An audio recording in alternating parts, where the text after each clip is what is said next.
Y Génesis 1:1 dice, en el principio creó Dios los cielos y la tierra. Así de simple, nos da una información que si el hombre moderno fuera sincero, si el hombre moderno pensase un poco, se dejase llevar, vería que tenemos un origen que está en Dios y no en la teoría esta de la evolución que desde Darwin se ha esparcido por todo el mundo y que se enseña por todas partes, ¿verdad?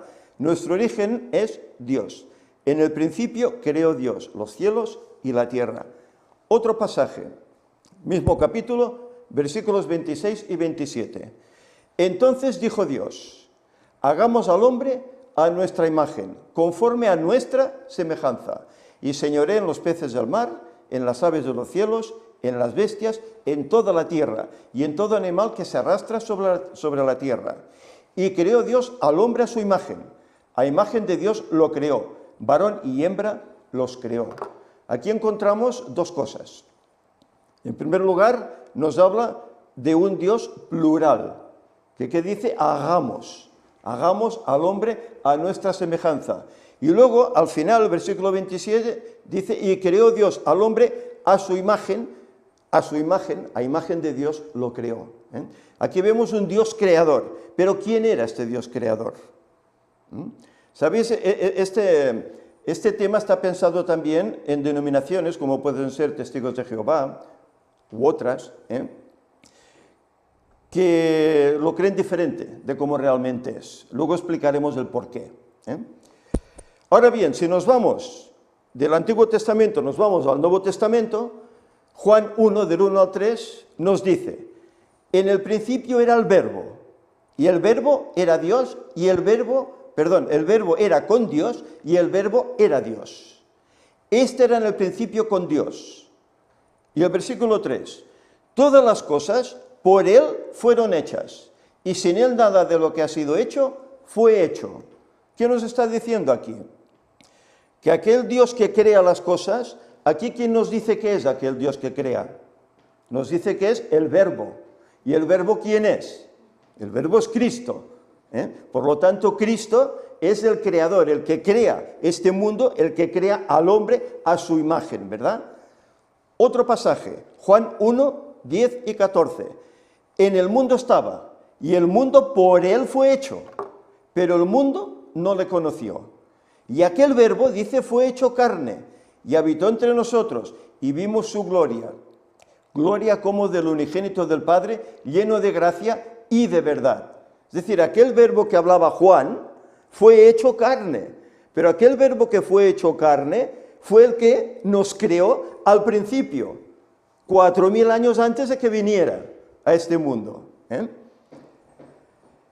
Hebreos 1, del 1 al 8, nos dice, Dios habiendo hablado muchas veces y de muchas maneras en otro tiempo a los padres por los profetas, en estos postreros días nos ha hablado por el Hijo, a quien constituyó heredero de todo y por quien asimismo hizo el universo. Aquí, ¿quién nos dice? Que el que hizo el universo, ¿quién fue? El Hijo, Cristo, ¿verdad? El cual, siendo resplandor de su gloria y la imagen misma de su sustancia, y quien sustenta todas las cosas con la palabra de su poder, habiendo efectuado la purificación de nuestros pecados por medio de sí mismo, se sentó a la diestra de la majestad en las alturas. Hecho tanto superior a los ángeles, cuando heredó más excelente nombre que ellos. Porque ¿a cuál de los ángeles dijo Dios jamás? Mi hijo eres tú, yo te he engendrado hoy. Y otra vez, yo seré el Padre y él me será a mí hijo. Y otra vez, cuando introduce al primogénito en el mundo, dice, adórenle todos los ángeles de Dios. Ciertamente de los ángeles dice, el que hace a sus ángeles espíritus y a sus espíritus llama de fuego. Mas del Hijo dice, tu trono, oh Dios, por el siglo del siglo. Cetro de equidad es el cetro de tu reino. Has amado la justicia y aborrecido la maldad, por lo cual te ungió Dios, el Dios tuyo, con óleo de alegría más que a tus compañeros.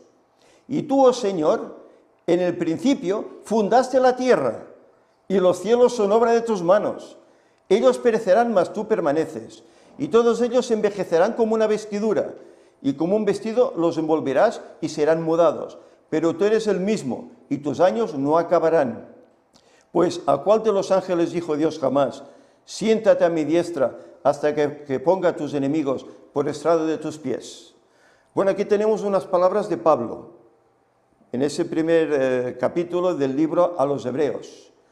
Y nos habla acerca de este Hijo de Dios, que aquí lo menciona como mi hijo eres tú, mi primogénito eres tú, ¿verdad? Y dice que es igual siendo el resplandor de la gloria de ¿quién? Del Padre. Es igual que el resplandor de la gloria del Padre y la misma imagen de su sustancia, y quien además sustenta todas las cosas con la palabra de su poder. Y luego repite, tú, Señor, en el principio que hiciste, fundaste ¿el qué? La tierra.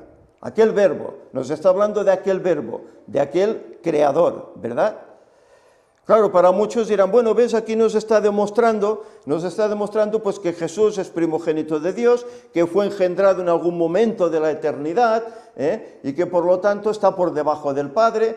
En definitiva es un Dios menor, muchos lo verán así, pero aquí lo que está planteando, dice, tu trono, oh Dios, el del Hijo, tu trono, oh Dios, es por el siglo de los siglos. Tú permanecerás por siempre, mientras que lo demás concluirá. Es lo que nos está diciendo aquí este pasaje. Ahora bien, si tomamos el comentario bíblico adventista, en el tomo 3, la página 640, hay un comentario respecto al engendramiento de Jesús. La palabra es yo te engendré. Y dice el comentario, no debe entenderse que esta declaración implique que originalmente el Hijo hubiese sido engendrado. Fijaros lo que dice el comentario, Y luego utiliza una cita del deseado de todas las gentes, la página 489, que dice, en Cristo hay vida original, que no proviene ni deriva de otra. ¿Cómo es posible eso? Si Cristo para muchos es un ser inferior al Padre, es engendrado del Padre, es menor que el Padre, para muchos, ¿cómo es que aquí dice que en Cristo hay vida original que no proviene ni deriva de otra? Es decir, que no proviene ni del Padre, es vida propia que Él tiene en sí mismo. Es decir, es de la misma sustancia, del mismo carácter que es Dios Padre. Pero entonces, ¿qué hay? ¿Dos dioses o tres dioses, como creemos los trinitarios, por así decir? No.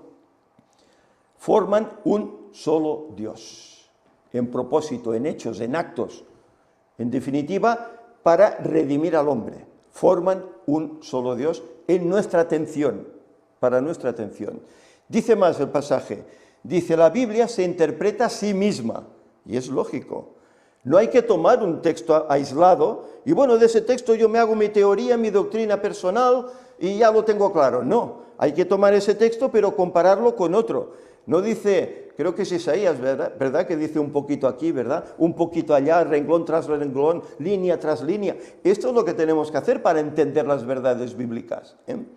Debe permitirse que los escritores inspirados, los 40 escritores inspirados, hagan las aplicaciones precisas de las profecías del Antiguo Testamento.